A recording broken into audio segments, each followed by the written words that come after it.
Last week on Real Men, Real Talk Live. There's all these rooms, but what happens in life is that people come over and someone might look in that room and go, that's a little weird. And so you close the door and you hide that part of yourself. And then throughout life, we get this commentary on parts of ourselves that we may take negatively or may take as external criticism. And we shame that part, we hide that part. So what happens is we have this whole big mansion for us to play within, this mansion of us and all the fun amazingness that we are, all the colors, but we've closed and locked all the doors, and we probably even forgot these rooms exist. So radical, where my change truly began was starting to open and unlock these rooms and explore them again and love them.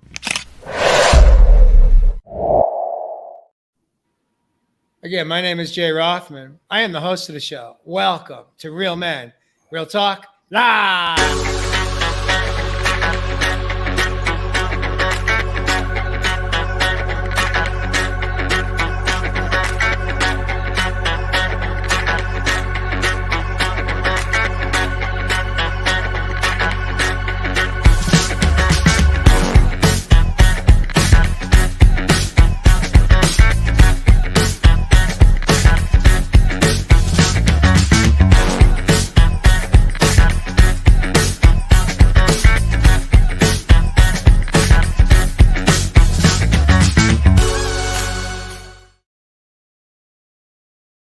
Welcome back, viewers, to episode 162 of Real Men, Real Talk Live. This evening, I'm excited to introduce my co-host, the man of the land from down under. He calls Australia home. He is known as the Aboriginal. Welcome back, Evis Love. As always, brothers, beautiful to join. I'm looking forward to diving in deep tonight. We also have Jay Ritty coming in from Southern California. We call him the Soul Cow Man. Welcome back, Jay Ritty. It was funny seeing myself in the intro with no beard again. I'm like, I like the beard. I don't know. Put it in the comments. Let me know what you think. And of course, we have Jeff Fasano. He calls Nashville, Tennessee home. Welcome back, Jeff Fasano, to tonight's episode. Good evening, everyone. Ready to dive deep, and I'm glad I grew my beard back. All right, well. Didn't take long, Jeff. Didn't take long at all. It took 3 days, but tonight's episode is 162, and the topic is stepping into your worthiness. What's blocking you from stepping into your own worthiness? Are you living or holding on to core wounds preventing you? Ev, you're in the top shelf. You want to kick us off, light us up, get us hot, and get this show going tonight? Sure, brother. Looking forward to diving in. Brothers and sisters across the other side of the pond, thank you. As always, from the bottom of my heart here in the land down under, if you can share this out into your communities, we'd much appreciate you being able to share into your space. Now, this is coming on the back end, I guess, of last week with that beautiful clip by Jay Ritty on the set there, talking about self-acceptance. And, a lot of the stagnation, a lot of the lack of motivation I see, depression, particularly with a lot of clients that I serve initially on their journey, a lot of it does stem from a lack of this self-worth within our lives. Now, trying to really understand and understand the difference between some of these self-words, I think, is really the key initially getting off from the start. When we think of self-worth, it's really understanding your value within a group or within people around you. Whereas we think of self-esteem, that goes more back to what we feel about ourselves. So what has happened really on the planet at this moment is that much of our worthiness up until this point, unfortunately, people are unfortunately comparing themselves to those people, places, and things outside of themselves, which is really deteriorating that worth within their lives.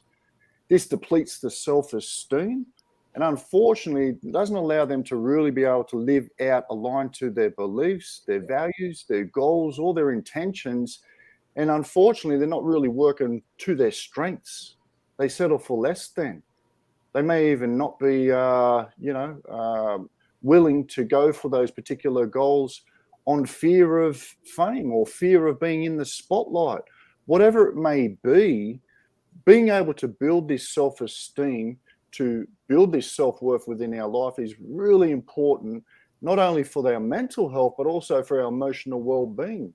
So yeah, man, that's just a quick intro. I'm going to dive in and really talk a little bit more about both of those things and what it's really got to do with that worthiness within our lives. But I'd like to hear more what you've got to say, Mr. Fasano.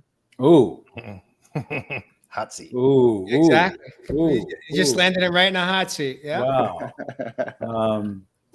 Well, as you know, the basis of this topic is about like living your purpose in life, living your dreams, living in the life that you want to live, in living your dreams of what your passion is, and what are the obstacles in the way of us doing that, the fears that we have. Of course, Ev, it always comes down to how much we love, honor, and value ourselves. But what is really the obstacle standing in the way of folks saying this is what they want their lives to be, but their lives are saying something else. They're doing something else with their lives. What are those obstacles? What are those fears? What are those feelings that come up? For example, this is the kind of life I want to live, but I've got this type of life going on. I'm safe and secure, or I feel safe and secure here.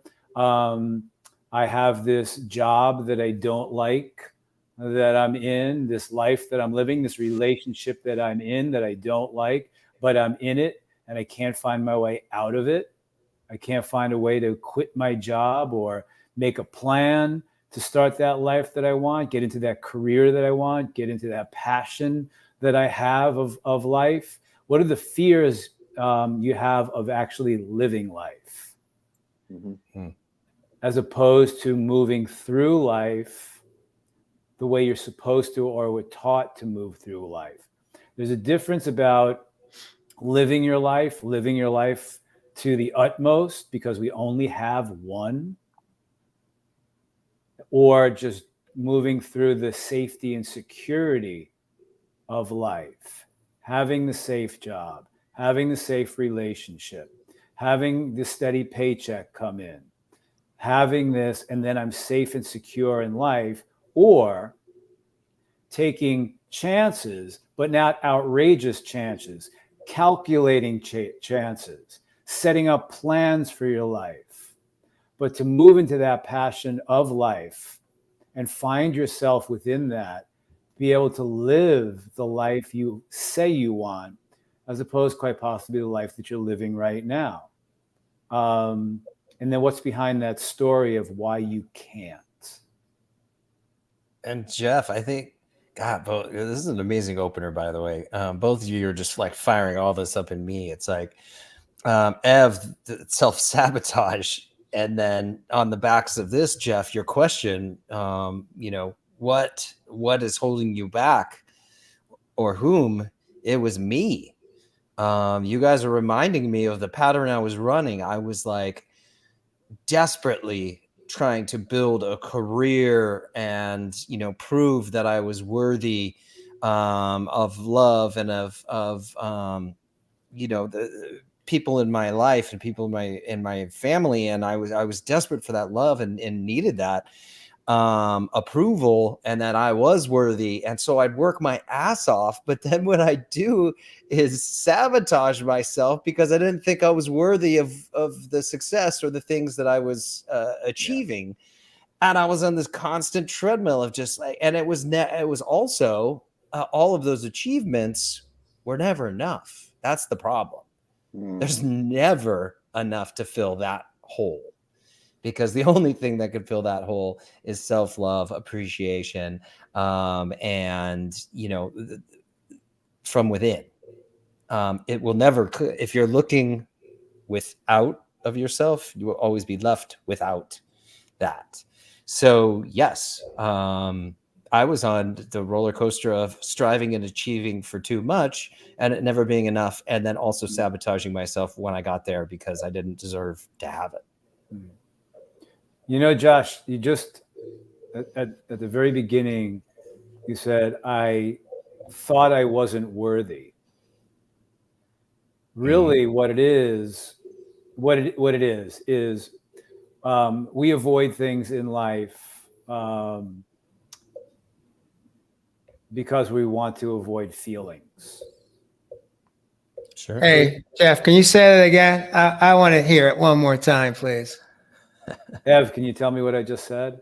We do, brother. It was We avoid things in life or the life we say we want, but what we're really doing is avoiding the feelings that are coming up based upon our conditioning and programming. What Josh said at the beginning of when he was just speaking was, I didn't think I was worthy to have what I wanted. And bingo. I mean, that was my story. You know, I wasn't good enough. I felt not good enough. The feelings of not good enough were so strong. The feelings of unworthiness were so strong. And the programs and the conditioning that created that were very, very strong as well. So that created that belief system within me that I'm not good enough and I'm not worthy enough to have love, to have this, to have that. So what I've learned is to, when those feelings come up, I have the feelings. And then, as we've spoken in 3,586 shows,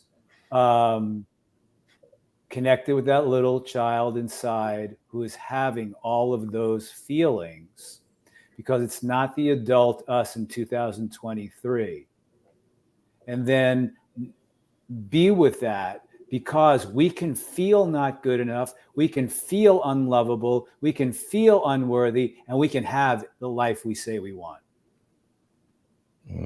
A part of that too, I think, is that a lot of times we're not even living in our own fear or our own lack of worthiness of it. No. Where we're carrying one of our caretakers. For many men, it's their father. Because, you know, in the old traditional model, in the old days, mom stayed at home, dad went to work. Now, that wasn't in my old days. My mom, I was a latchkey baby from the time I think I was in kindergarten or first grade for sure. But a lot of the fear that we're carrying isn't even ours. It's when Jeff mentions the programming, I think you're referring to what we picked up from our own father or mother. And that's what kind of keeps us playing small. But I do want to switch gears real quick tonight and really put it out there. How many of us, you know, we're talking about stepping into our worthiness. It really is, as we said in the opening, it really is about, are we tapping into what we're truly most passionate about? Are we living and loving what we're doing and how we're showing up? And I guess here's the question I want to put out there to my beautiful co-host this evening is, oh, thank you, Jay. You're welcome. How many of us even know I needed that tonight from my self-value and self-worthiness? Worthiness. Right. But here's the question. How do we even know what our passion is? I mean, so many of us, I could tell you that what I thought I was passionate about, which was, you know, a career that spanned almost 4 decades. I did enjoy the creative side of design, but over time, even that became a chore, it became a job. It was a responsibility. I was no longer passionate about it. It became a grind. And it wasn't until I really stepped out of that role that I truly began, at least for me, my journey of coming home, to find my way home, to find out the true essence, who I was, not who I become. And in that process, I found what I am most passionate about. And so sometimes, you know, what is it that you think holds us back from even being able to dial in? There are some people that you'll meet, that we've met, that may say, you know, I knew from the time I was 5 years old what I wanted to do when I grew up. I knew what I knew this was my passion, and it was an easy roadmap for them, because some of those individuals, they know at a young age. I know some people in my private life, in my personal life, that really didn't even tap into their passion until they were 40. about 55 years old. Mm-hmm. Mm-hmm. That's why they call it a midlife crisis. 55. That means we live to 110. God bless them. Yeah, and that's an interesting statement. You know, we call it a midlife crisis. It sounds like it's something really bad. And we do everything like, oh, you know, the midlife crisis, here it is. And it doesn't have to be a crisis. It actually can turn into a blessing, into a gift of gratitude. When you finally land and understand what the true essence of what you are in alignment with at your heart or soul space, not at the egoic mind space. So there's And my that's question for you. How do we that's what it makes me think of, Jay, is like, you know, the first part. I mean, okay, show of hands in the room, who spent the first part of their life in a job that trying to prove your worthiness through your job? Got to meet those KPIs, brother. Yeah, man. And it was so. How are you discovering your passion when you're living in a pattern? You're coming from lack to get your confidence and your worthiness and your value. It's all coming from a place of lack at that point. So of course you're not going to be living your passion. So I think the midlife crisis or the midlife awakening is when we finally realize that we are lovable, we are worthy, we can have a life that we want, rather than a life that we've filled with things to validate us, and jobs and careers and titles to validate that we are worthy. So we finally flip and we're like, wait a minute, I don't even like what I was doing or love what I was doing. I might have liked parts of it like you did, Jay, but you want more. You want something that's bigger and more meaningful. And you know, I think a lot of us want to give back. And so we flip our priorities at that point. It's not about lack anymore. It's not about proving that we're lovable or worthy or that we're enough. So how do we find our passion? You said something really important. Sorry, Jay the Roth man. No worries, man. And it's the big C word that you said, Josh. It's confidence. So a lot of people, they're not confident to go into something different when you get to that so-called midlife crisis. I actually like to look at it as a midlife crisis, because it really should be when you've found that particular alignment to your values, to your purpose, to your meaning within your life. But if we've lacked that confidence, and here's the difference between that self-worth, confidence, self-esteem. Like I said, self-worth is how you're looking at yourself, how you think and feel about yourself. But when we get into the worth side of things, that's nudged into us from those early ages when we start to learn about ourselves around relationships. So that worth comes to how much value or how valuable do I feel to other people around me? So confidence, on the other hand, is more situational, because you could be a brother, okay, feeling like you're not doing your job, doing the good KPIs at work, but you come home, man, and you feel like a king in the house. So with confidence, what I found, even in my own personal journey, man, I put myself in situations and environments that fueled my gifts, that fueled my talents, that fueled what I was passionate and aligned to within my life. Because there was once upon a time where I was in an environment, I was still quite good at what I was doing, but it just did not feel alignment to my soul plan. So when you actually vibe on that particular frequency where it's in flow versus forcing outcomes, that's when you know that you found your passion. Bingo. Hey, what you just said, Ev, is ultimately what it is being in flow with your soul plan. But we have to, it's a challenge, people, it's about understanding that. you can measure it like I did. I was miserable in my 18-year 9-to-5 job. And I had a bunch of angels come into my life incrementally of the feminine energy who gave me suggestions, and they resonated, and I followed them to find the thing that I love the most, that brings me the greatest amount of joy when I'm doing it. And I'm still doing it to this day. And when I started moving towards it and then ultimately doing it, I was making that connection to my soul plan. Now, being in that job for 18 years in that world was also part of my soul plan, because I didn't hate it when I was starting to do it. It was because we go through, in our soul plan, we go through various segments of it as we do in our life. And we make transitions out of certain areas of our life, aspects of our life. When I decided to leave the corporate world and do photography for my, follow that passion, it wasn't about leaving the job, and it wasn't about doing photography. It was about closing the chapter on one part of my soul plan and moving into the next part of my soul plan in this lifetime, on the life that I'm living.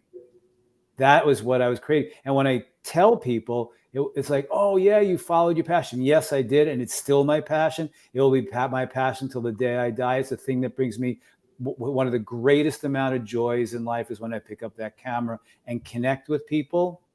But I always told people what I did was I closed the door on an old life to move to create a new life, which is in more symbiosis and in flow with my soul plan. Welcome home, Jeff Fasano. Welcome home. I want to bring something to our attention here. Jeff acknowledged that he was doing a job. He was doing a gig. He was his first part of his soul plan. But somebody that was at the time, I believe he was dating, shared some observations with him, as I understood his story. She brought to his awareness a passion that he was not seeing 100%. She really dialed it in for him. I did the same thing with Mary, my partner today. I was just observing her one night, and I just had this clarity. I saw how much she was enjoying what she was doing. And I brought it to her attention. I said, Mary, you just absolutely are so passionate about creating as a creative food artist in the kitchen. You love to be in a kitchen. And she was kind of like, you're right. I really do, for the first time in my life. Before I did it from obligation. And she was able to pivot and actually turn it into her own little business. And she loves what she does. But you see, there's where sometimes there is somebody outside of ourselves that can see what we're not able to see in that moment. Right? So it's not that we're asking other people for their opinions of what do you think I'm passionate about, but what it's more about is when you see someone that you love or you care about, and you see that gleam in their eye, that sparkle in their face, that the energy flowing from within, don't hold back. Ask them, are you open to an observation I'd like to share about something that I'm seeing within you?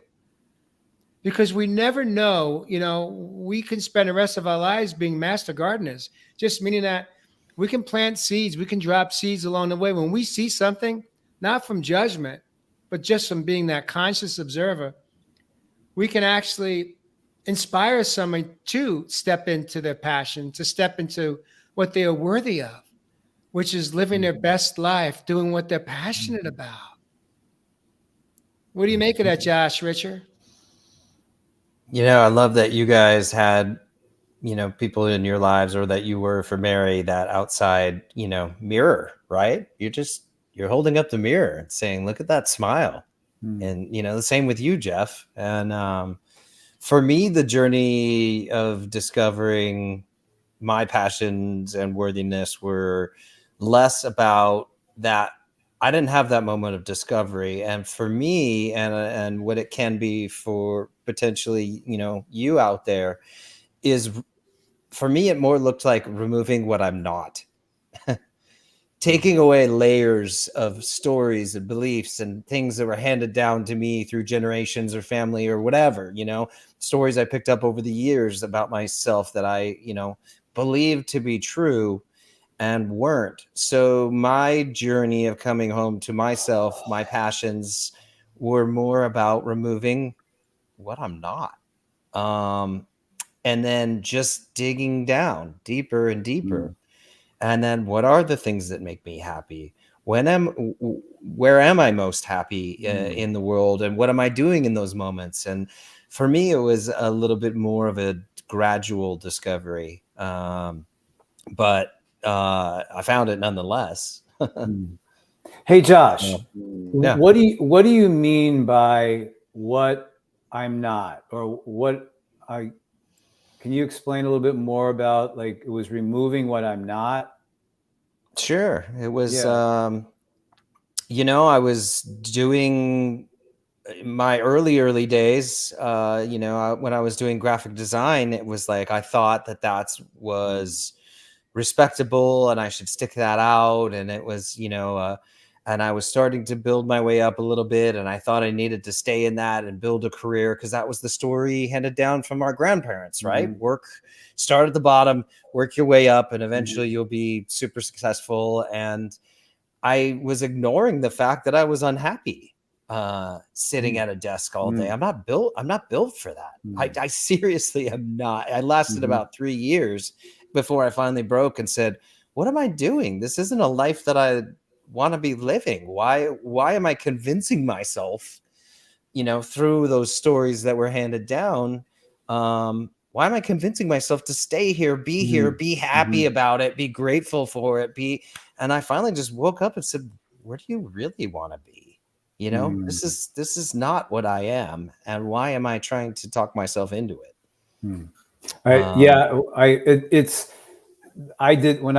were times during my 18-year corporate career, I was like, well, even the night that, when it hit me on the train going home, and I heard that, her voice saying, you hate your job, you hate your life. Like I said, I had 3 angels come into my life to point me, and they didn't know they were doing it, but pointing me, in the direction. She said, you hate your job, you hate your life. The only time you're ever happy is when you're with me. And it hit me. Even when I went home and took out that legal pad to write down, what do I want to be when I grow up, and all of these things, photography was like hidden in there. I was doing justifications of staying in that world and in that corporate world. And I didn't realize I was doing that, but that was part of what I was doing, until it was undeniable when it hit my soul of, this is what I'm following. And then, as we've spoken about many times in this show, that knowing came in. It was a deep soul knowing that this is the path that I was taking. As Ed said earlier, then all of a sudden I started to become in flow with that part, the new part of my soul plan. And I felt my resonance and vibration lift within me as I went, that's it. And all of a sudden I was psyched, and I was jazzed, and it was 11 o'clock at night, and I couldn't go to sleep until 2 o'clock in the morning, because I was so excited that I found it. I found it. And it was all because a couple of angels in my life pointed me in that direction. And I heard that voice 3 months after we broke up. But I was doing I could always do this. I always could become this maritime lawyer, and I could, but Yeah. I wanna ask you, Ev, from your perspective, you've had a lot of pivots in your life. Um, a lot of pivots. From what we understand, having done a couple of shows with you, as Jeff said, over 3,000. Um, but but do you feel like you've stepped into, at least for now, are you living your best life? Are you living what you feel like you are worthy of? And how do you know? And how do you know when you even get there? Mm. Yeah, 100%, brother. And the thing is, like, I'm living it here. Look, I'm able to connect with brothers and sisters on the other side of the pond, man, through communication. And that was really my calling when I started to really see that that was my, what we call in our culture, dreaming path, being able to connect with clarity and confidence and then communicate, what soul expression that I've got down here to share. Then there was this less need to force things to happen, to force outcomes to happen. It was all coming together within divine flow. But what was really keeping me from that initially, and look, I look back on some of those other things that I've had to pivot out of. I never regret them. They were simply stepping stones to what I'm doing now. Because even in each of those other roles, whether it was in retail, whether it was in, the other management stuff that I was doing, the things all connected with how I was communicating with people. But when I really get clear with this, my brothers and sisters, you need to really get clear with that vision. When you have that vision of yourself, without future tripping into the future, it gives you a clear map or a clear, what it says, vision of where you potentially want to be. Now, that vision may be, the next 10 years, you can pull it back to 5, you can pull it back to the next 5 months. But it gives you an outlook of being able to map out something for your journey. And we always talk about living in the present. And that's why I always say that when I'm setting goals, my goals become my daily intentions. There's a difference, because with a goal, we're constantly reaching out. And look, I had big goals as a young fellow growing up, but I felt I was always trying to force these things to happen. And the more that I forced, the further I pushed away from me being at my peace or my fulfillment. So when I came back to that vision, like I've said in previous show, it starts to give you a purpose within your life. When you live out that purpose, it starts to give you meaning within your life.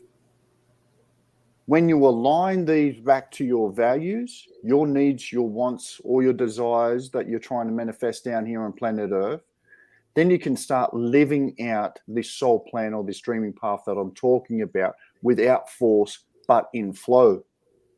Now, I had to put up a lot of things to make sure that I'm now living in the flow that I am. I'm very fortunate. Like I said, I get to communicate with you brothers and sisters overseas. I'm doing a thing for what we celebrate over here for culture, NAIDOC, on next week for a school where I'm communicating.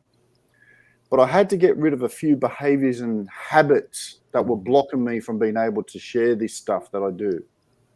I didn't have clear boundaries at one time, brothers and sisters. We talk about it show after show, but it's so important that part of your self-respect, as we know, the value of your time has to do with your boundaries. So when I made those clear boundaries, people started to respect me more. I stopped comparing myself to others that may have been in the similar roles. Like I said, I don't compete when you are complete. You only complement and you start to collaborate with people. But when you're in this competition mode, this competing and contesting with this other person, and don't get me wrong, it's always nice for healthy challenge as a masculine energy. But when you are more completed and you start collaborating with those other people that you revere and that you look up to, that's when you start to work more in flow. You stop surrounding yourself with negative people in negative environments, and you walk into your vision and purpose with clarity and confidence. I love that. Love that. Beautiful. What time is it? Well, it's time to be challenged here. That, All right. I just, Well, I just hold wanted on. to I comment wanna- really, yeah. I know. I want to comment Then I'll too. go. Oh yeah.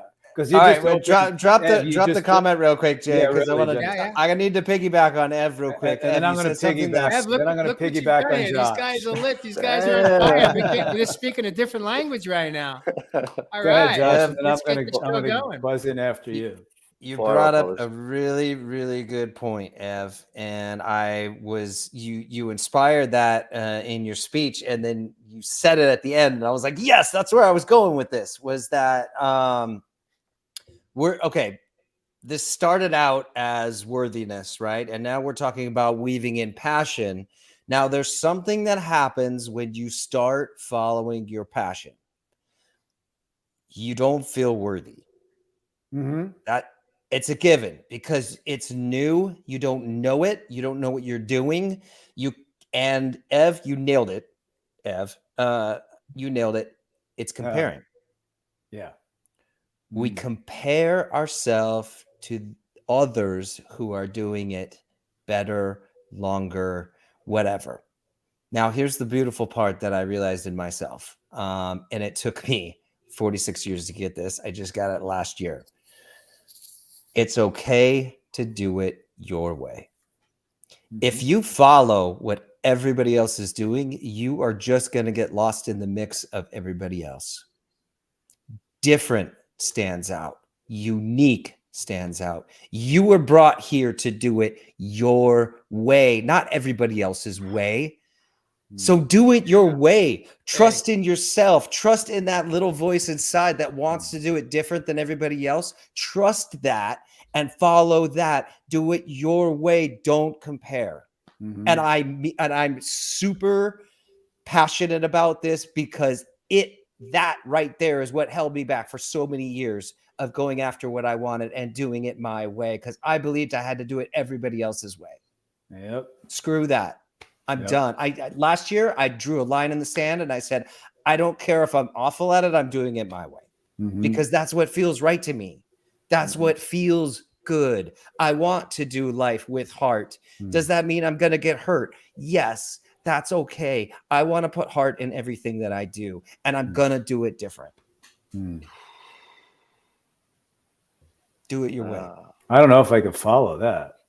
Damn, brother. Sorry, Jeff. I got on a roll. Don't compete. We're not competing here, man. That's good. I like that, Jeff. Oh, the energy coming Wow, off that. yeah, Thanks, really. Rudy. That was a hard one to. That's why I'm so passionate about it, man. Yeah. I sold myself so short for so long. I did that. Go ahead, Jeff. No, I did that for a while as well. I would look at other artists and photographers and wonder if I was as good as they were. I mean, I did that for a while. I don't do that anymore, and I haven't done that for a while. It took a while, and I needed to do that so I could learn that I was doing that, and then ask the questions why I was doing that, which is all inside of me. Am I not good enough? Am I not worthy enough? Am I not perfect enough? All came up that I had to deal with. That was underneath all of that.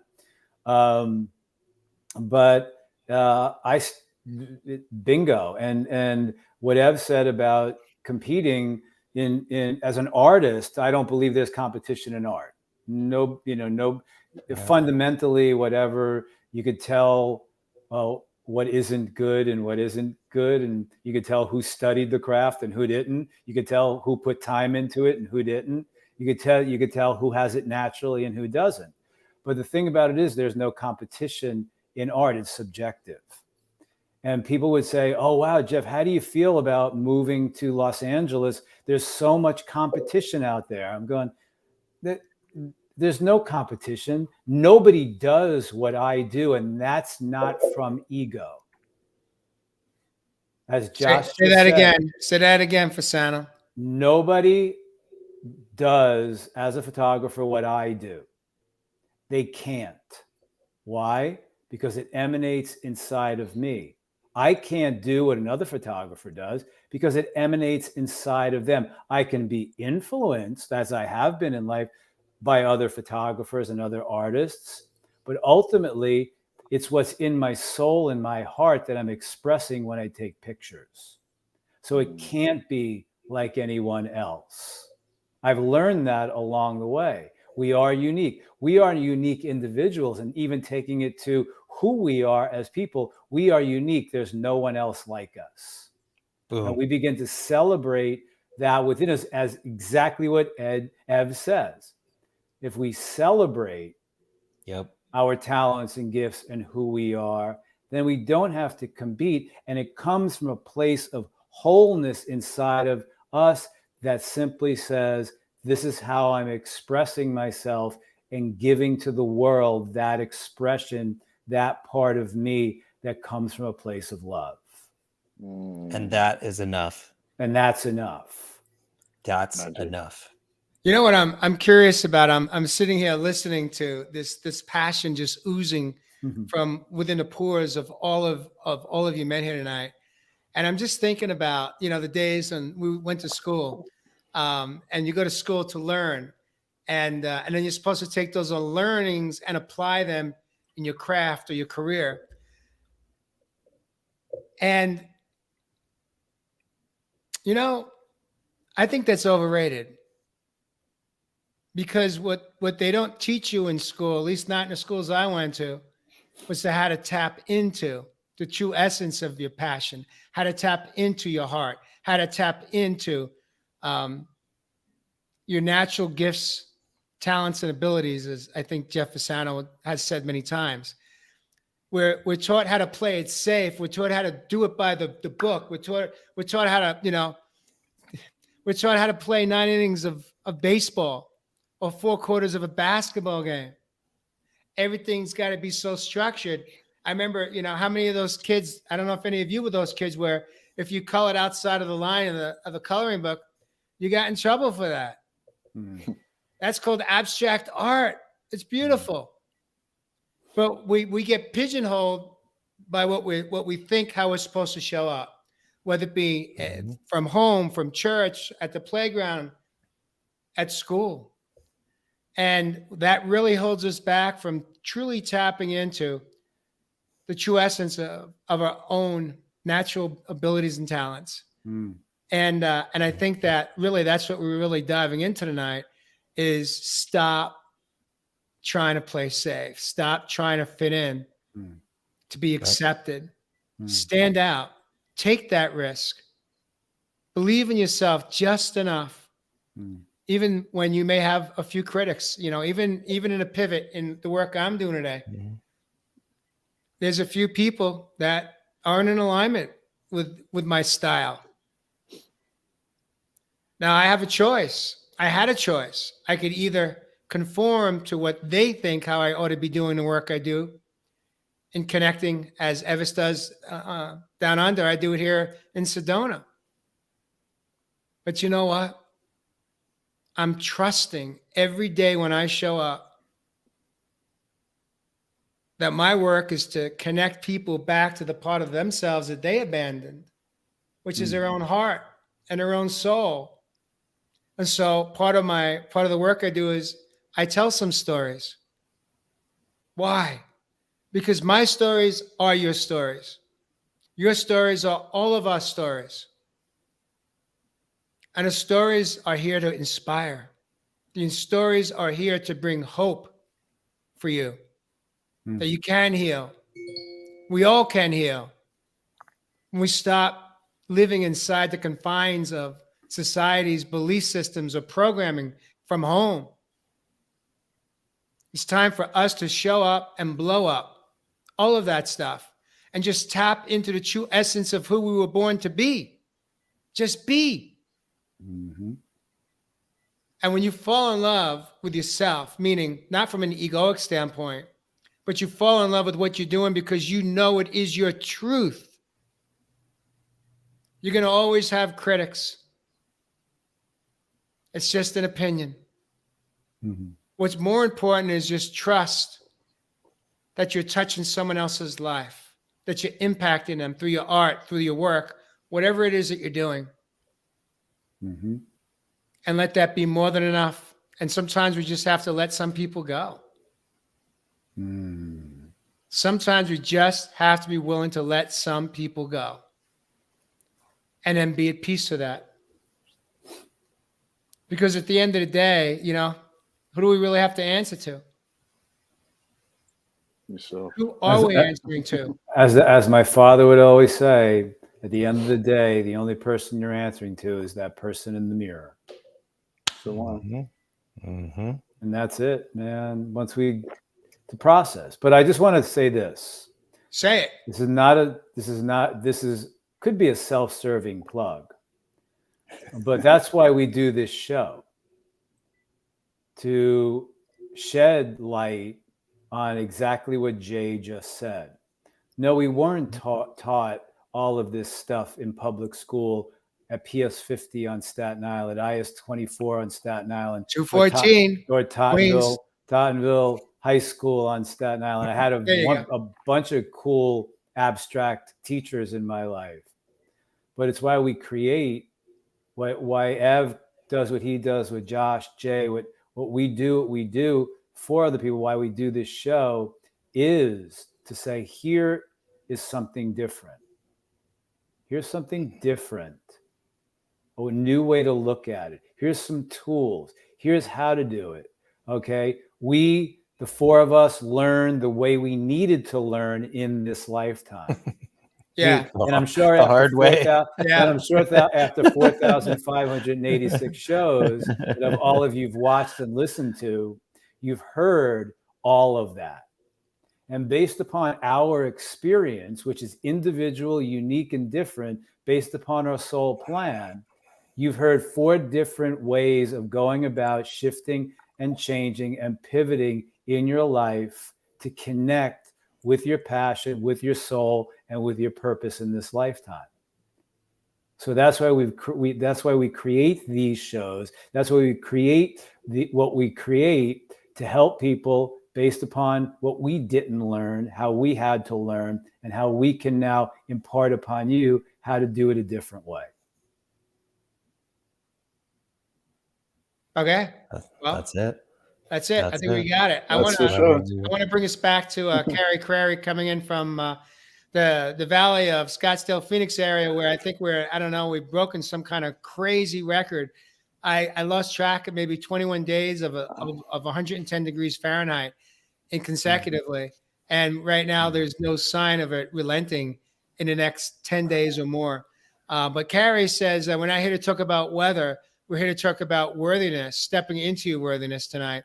She says, and this is for us here, do you men feel like you have arrived to that passion you are doing, or are you always discovering new passions? Life can make our passions change and evolve. So there's a question for us. Do you men feel like you have arrived to that passion you are doing? Meaning, are you satisfied with it, or are we open to, or are we seeking pivots or new ways to find things that we're passionate about? So who wants to take a stab at this? Ev, you've been quiet for a while. No, I was. after you laid that bomb on us. I know, right, man? Dropped comparing into the discussion, and then it was like the whole room blew up. Really? But it's a beautiful question, sister. And look, it works just as your values should. You know, other than our core values, which really are deeper within this soul, values can evolve as we do as a human being as well. So for me, you know, like even if you're trying to learn some of these passions, learn something new. I mean, how, you know, fulfilling can that be when you're trying out something new within your life, when you're being able to come outside of that comfort zone and not be so down on yourself because you felt like you haven't found your passion to do this thing. So it is trying certain out things, particularly in what we're living in now, as we've got a full wardrobe to choose from. Like Josh Riddy always says, try on these clothes, try on the different costumes. Because as we talk about this self-worth tonight, what really holds us back from improving that self-worth is really being able to try these new things. We settle for less than. We settle for the known or the comfortable zones. But really to improve that and really find those passions once you've tried and learned these new things, the real key to changing the way that we look at that self-worth would be that perspective and how you perceive your reality and what you're living in. Now, yeah, I dropped a bomb there talking about comparison, because that is the one we're living in, my brothers and sisters. With all this social media, the tech going 100 miles the way it is, AI's in the gold rush right now. Believe me, they're going to throw everything possible at you to compare, because that is the name of the game. The currency on this planet right now is called attention and retention. So you've got to ask yourself, what are you paying attention to? Your goals, your purpose, your values are what matter, no one else's. Yeah, man. yeah. And I'll piggyback on that real quick. And this is my last comment too, is that it doesn't have to be though. if you're comparing and you're striving to be like everybody else, you will be average. Yeah. I have a feeling you were born to be uniquely you and give something different and special to this world. We all are. That's why we're unique. It's because we can only give what we can give. Like Jeff said, his photography is his photography. It's not like anybody else's. So do you, be you, value you, love all those parts of your stuff that make you unique. Don't compare and just go be you. Yeah. Yeah. I mean, you could use other artists to inspire you. Sure. That's what I would do. I don't, I just wanted to buzz back to Carrie's question. What popped into my head when I read it was, I always find new passions within the passion that I found when I found it when I was 33 years old. We grow. We're constantly growing, evolving, and learning as we journey on the pathway of life in this aspect of our soul plan. So we have different passions that will come up. It's just, it grows. I found my passion, really found my passion for photography back in 1988, 89, and 90. That's when it hit me. I didn't put it into motion until I was 33 years old.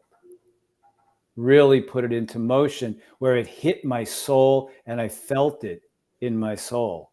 And it was the passion to just do this for a living, to create a life this and find it. And within that growth, I found a passion to shoot fashion for a while. I found a passion to do live photography for a while. I found a passion to do this, and it just shifts and change within the umbrella of the passion that I found of taking pictures and connecting with people. As Ev said, it's connecting with people. That's the most fun part of what I do, is connecting with people and capturing what's within them to help them bring that to the world. I'm just a vehicle to help them bring, using my talents and gifts to help bring what others hire me to do. I'm doing it for them to bring their soul and their passion to the world. So we're doing it together. So it's a connectivity. But within the initial umbrella passion, we move through life, and there's different things that light us up. 2020, when Jay came to us to do this show, yeah, I'll do it. This is a passion in my life that I never thought that would happen, and how much I love doing this with these guys. And that just happened along the pathway. The key there, I think, Jeff, is that we don't have to do anything except invite an open heart. begin to live in that space of we have infinite possibilities. We just have to be open to receive it. We have to be open to step into it. I think that's the biggest factor. Is that if we're closed off because we're playing, we're playing small, we're feeling small, we're living in our ancestors' pain, our parents, our grandparents, our great grandparents, the great inheritance. We're playing small for who? Who is it that's most affected? Yep. But what we get to do today is become change makers for our ancestors, meaning we can change a trajectory, let's say for the next 7 generations in our family line by how we show up. Not just us 4 here. I'm talking about all of us, all of our viewers. Be the change maker. Have the courage to step in. Tap into what your true essence of your passions are. Tap into your worthiness. Step into it. Provide a change in your family line around courage, around inspiration, around believing it's possible. Yes, yes, yes. You do have infinite possibilities. I do want to switch gears here with what time we have left, however, and bring us to a closing question. We spend so much time focusing on what we think we're afraid of. But how many of us don't step into our worthiness because we're afraid of success? What is it that we're fearful of if we succeed? I'll answer first because I had this for sure. You know what I was afraid of? I was afraid I was wrong. I worked so hard to believe in myself that I could, and I did the affirmations, and I worked so hard I followed that little tiny little voice that I felt inside that said, do this, you love it, you know? I was afraid I was going to be proven wrong. But that's because we've already talked about comparing. I already stepped on that step stool pretty high. But I was afraid I was going to be wrong. That's why I struggled pushing and pulling back, pushing forward and pulling back on my dreams and my goals because I was afraid I couldn't do it. That's still playing into the fear aspect. But have any of you gentlemen been scared of the success? What if it goes really well? I think no. I think we have to. Success is subjective. I wouldn't even know how to answer. Am I successful? I'm successful because I made a choice to do what I love to do in life. I'm successful that I found it within me. Other than that, success is, what is successful outside of ourselves? I was never, in all of what I've done as a photographer, I've never been afraid of anything. I felt the feelings of fear. I felt the feelings of not good enough. I've spoken. I was with 2 guys this afternoon. We all 3 of us went out to lunch. I don't know. One of the guys I didn't know too well, and he was asking me. He's in the theater here, and I did some theater and stuff. Like, what did you do? And then the story got to when I was asked to document the 6-month run of Cat on a Hot Tin Roof on Broadway in 2008. And I walked into the table reading. If everybody knows what a table, it was the actors sitting around reading the play at a table. They were all around a table. And I walked in to begin photographing that. And many of you know this story, but I'll repeat it because it goes with what Jay's talking about. I walked in and looked, and there's James Earl Jones, there's Felicia Rashad, there's Terrence Howard, there's Giancarlo Esposito, there's Anika Noni Rose, and there's Debbie Allen, all in the same room. And I walk in and went, holy fuck, what am I doing here? I was 8 years into my photography career. I did a lot of nice things before that. I photographed some pretty cool musicians and stuff like that. But this was another step up the ladder in my career.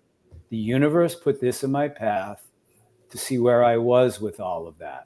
And I walked in there and I'm like, holy shit, what the hell? I mean, here are some of the biggest actors of our generation. What the hell am I doing here? But I felt all the feelings and did it anyway. Beautiful. And I just went through why. Hey, they're paying me nice money to do this, so I have to do this. That's a third dimensional exterior thing. But the bottom line was, hey, I'm doing this. I was frightened. I was so frightened to do it.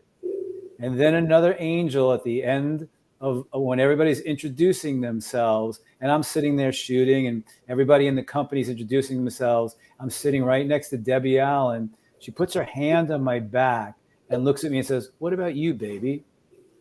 And I went, "Wow." But her hand on my back calmed me down, and I felt her energy. And right then and there, I go, "I'm a part of this." There you go. But I was feeling all of those feelings. So maybe your love language is physical touch. That's a whole nother show topic. But thank you for sharing that, Jeff Fasano. Ev, you want to wrap us up? Take us off tonight? Take us out? You All good, opened us, you brother. can take us out. All good, brother. Yeah, no, look, we've gone in a couple of angles here tonight, brothers and sisters. But as we always do on Real Men, there's no better way than to, let's say, explore all those different pathways. And, you know, for me, finding that self-worth on my journey, I've got to be honest and say that, you know, growing up as a young fella, I was in an environments that, you know, I was nurtured to build my self-esteem and confidence. But as I've shared in previous shows, you know, there was a time there where that esteem was down because I wasn't in the environments that allowed me to align to this dreaming path or my soul plan. You know, as we go along in our life, one thing that we haven't touched on here, and I think it's really important and just dropped, is that to find these passions that we're talking about, to be able to walk on alignment and walk in that true purpose to your soul plan and that path, there's got to be a time that you spend alone. There's got to be a time when you can be in solitude and know enough about yourself that no matter what happens on the outside of you, no matter what someone else is making, no matter what someone else is doing and what they've achieved, that you're always enough. You're always worth it within. Without spending this time alone, we can never really truly discover or uncover those hidden gifts, talents, capabilities that many of us, we don't find till later in life or we dig up out of later. So being able to spend that time all alone is you truly being that one. It's you being able to nurture some of these gifts and some of these superpowers that you have to share with other people, that maybe inspire them to be able to explore their own gifts, talents, and capabilities. When we can do this, my brothers and sisters, we start to express our own true creation as the creators that we all are, creating from no other place but from heart space. And to me, my brothers and sisters, that is my true work of heart.